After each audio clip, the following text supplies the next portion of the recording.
Hello, Laura McCaig here. I'm a physical therapist and a pelvic health specialist.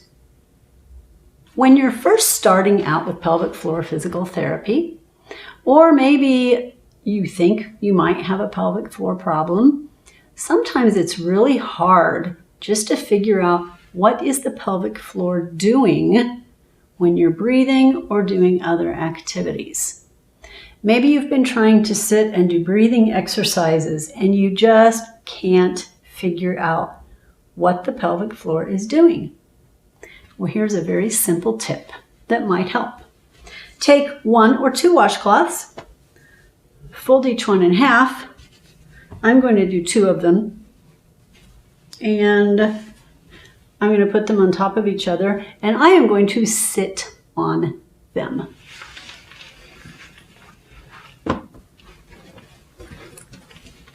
So there we go.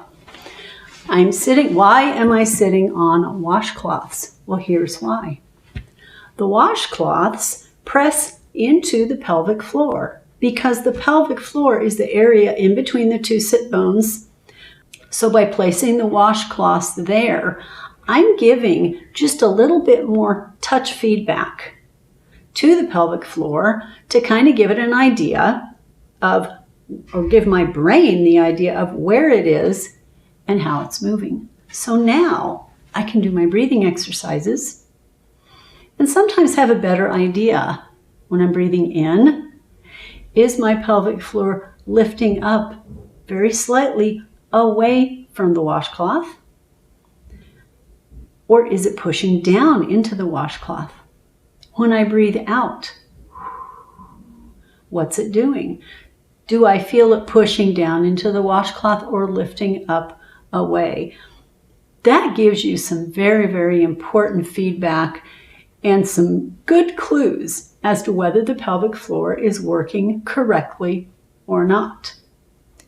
Now, do you know which way the pelvic floor should move when you're breathing out? If you guessed lift up, you're right. When you're breathing out,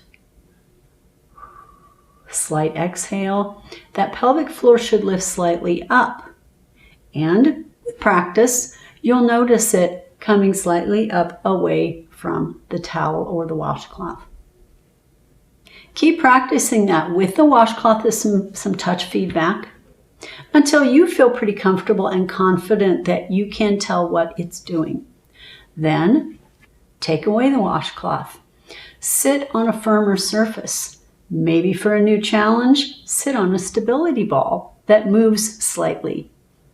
And that will just provide more of a challenge for your pelvic floor and for your nervous system to figure out where it is in space and what it's doing when you are breathing.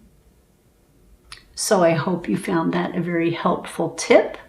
And I hope it decreased a little bit of frustration that may have happened when you're just trying to figure out, how do I get started?